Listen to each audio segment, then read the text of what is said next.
The Frankly Speaking Roof Cam, brought to you by Boss Security in Horseheads. Contact them today for all your business and home security needs. Welcome back to Frankly Speaking here on WYDC TV Big Fox. I'm your host, Frank Acomb. We are broadcasting from the Hesselson studio, and in that studio this morning, we're talking Corning area aging in place. Thanks so much for being on the program.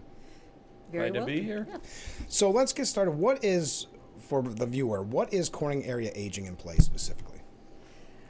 Well, Corning area aging in place.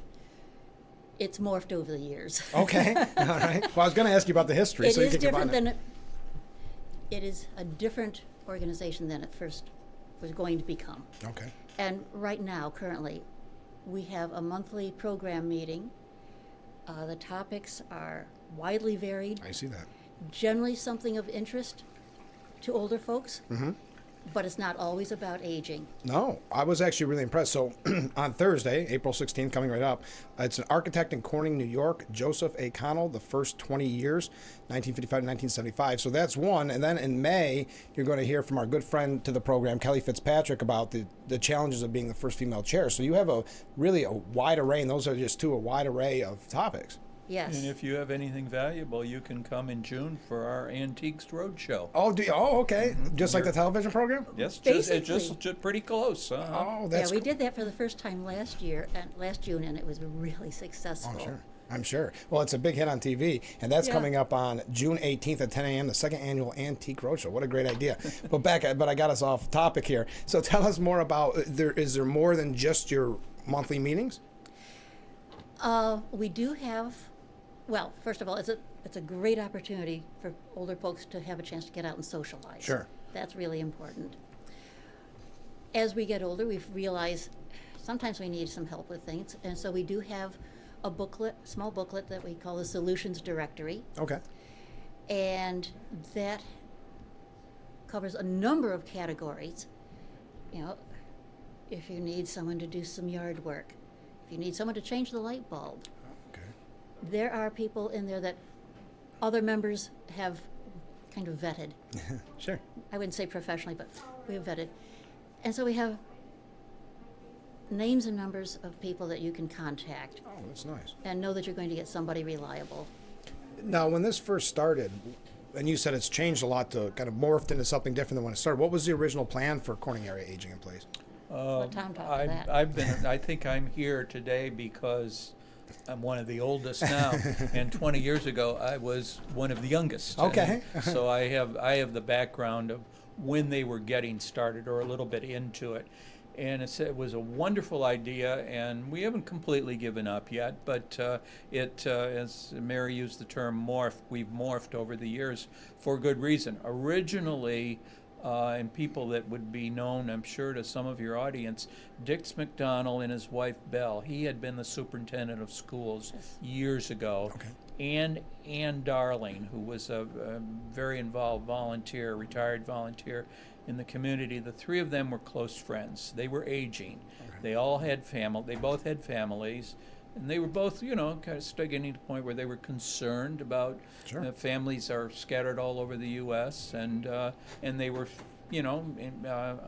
undergoing some of the handicaps that we see as we age. Sure. I can speak for that.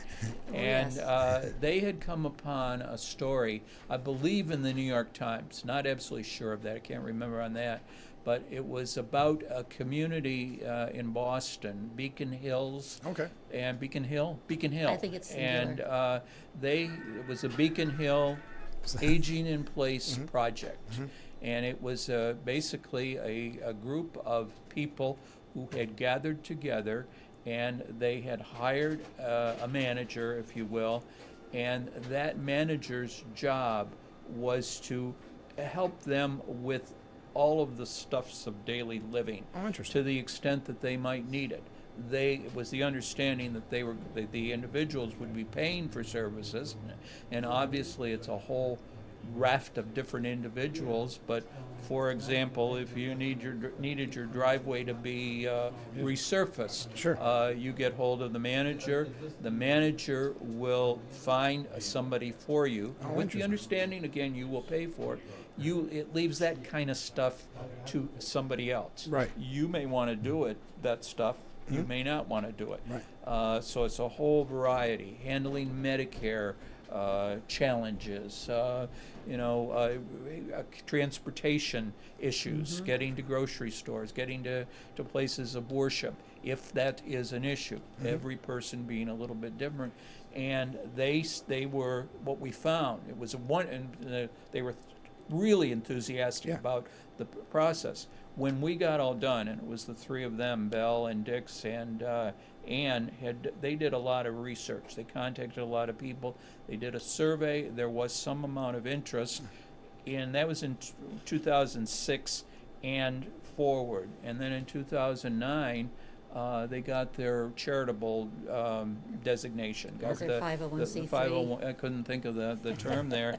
And then they hired an individual. They got, I think it was about 50 people that were interested. Okay.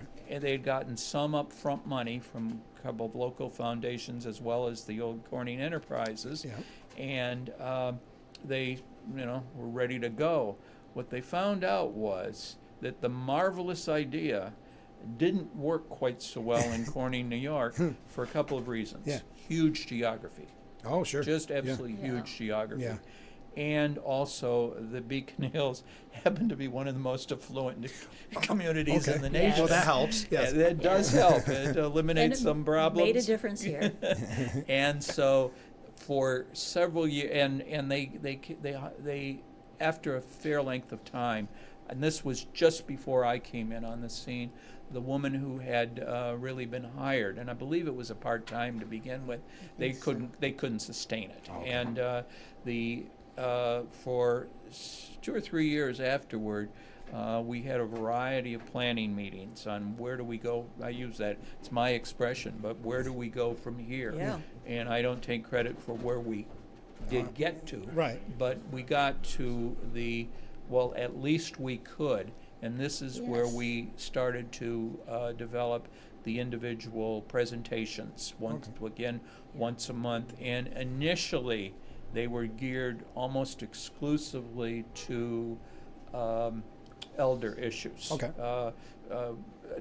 Issues or subjects that were aimed to help you if you were, had the need that you needed the help.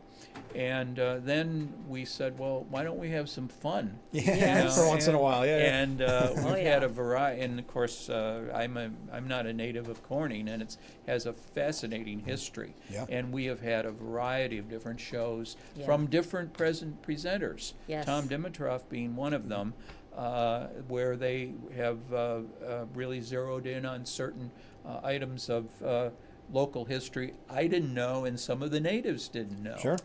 Yeah, And, and I am a Corning native. and you do have that background, and you've enjoyed it. So Oh, very, very much. that's where we are, and that's what we've been doing these last 10, 12 years or so. Yeah. And I think we still have that in the back of our brain. What more can we Sure, do? how do you grow? We've got the legal ability to do it. That little piece of paper, that Yeah. 501c3 helps, and so that's where we are. And we've even toyed at one point. We didn't follow through for a variety of reasons. But even I am the treasurer, and I open the our mailbox at least once a week, and we regularly get a flyer on offering escorted tours, and Oh, we interesting. thought about Bus even trips. doing that Things like among the group. That's a good idea. So we're aging, but we're still trying to develop some brilliant ideas. We're still kicking. So what goes into picking a presenter? How do you find someone to present? We have a program committee Okay. and a group of people who I've never even been to one of their meetings yet, but they They come up with a good they idea. come up with ideas. Yes. Well, I just and think it's sometimes really some of interesting. us put ideas out to them too. Yeah, because I just think it's interesting just in those 3 months how different they are. And I want to hear about the Antique Roadshow. You guys have to come back and tell me how it goes. Well, you should come to I mean, I the will. I Antiques got to find Roadshow. something. I got to find something. So Yeah. how long, you said it's grown. How large would you say your group is now? They're- Well, it depends on how you want to define group. If you want to look at just membership, that's fairly small, and Okay. that's okay. Yeah. People who come to the program meetings, and they're absolutely free, Mm-hmm. It's been as large as mid-60s, sometimes it's mid-30s. It varies. Just depends. Okay. Depends, I think, a lot on the topic. And I think for people that have wanted to identify themselves to us, I think we've got a mailing list of about 300 I at think this point. so, yeah. And that helps. Yeah. What should people know if they hear this and they're interested in joining Corning Area Aging in Place? Well, they don't even have to join. Okay. They don't Just have to- arrive. all they have to do is arrive. It's basically, what are we, the third Thursday of the month, 10 o'clock, goes till, the speaker's going to speak till about 11, and then there's always a question and answer. Let's see, Thursdays, 10 o'clock, Congregational Church Okay. on Pulteney Street. That's a wonderful location because lots of parking. Yeah. It's ADA compatible. Yeah. So You have no steps. You have good audio-visual stuff there too. Yeah, Uh-huh. yeah. I think, what else was I going to say? Is there a sort of, I don't know how to word it. Who is this for specifically? Who can attend? Is there an age limit, or there's these type of things? No age limit No. there. To be a member, and that gets you on the board, gives you some voting rights. To be a member, you must be 62. Okay. 62. Okay. And otherwise, you could bring your 3-year-old, and we would entertain. And Yes, there's even a room back there where we could find stuff for the 3-year-old to Yes, do. there is. And we also have some pretty darn good snacks. We do. The board is always charged Oh, yeah. with bringing something, some sort of a munchie. So if, just before we go, so if someone wants to get involved, if they want to go to these various events, what should they know? How do they contact you? The website? The website is a good start, yes. Basically, they can just show up for a meeting. Okay. Okay. That's all they I need to do. did just for practice for visiting you today. Yesterday afternoon, I went on the website and gave them my name and said I needed information, and I got a call back within the hour. Oh, wow. Wow, that's a good turnaround. Not from her either. No. It No. surprised me. Why are you sending this? I thought you were already involved. Again, the event's coming up Thursday at 10 a.m. this Thursday. An architect in Corning, New York, Joseph Acomb, the first 20 years, 1955 to 1975.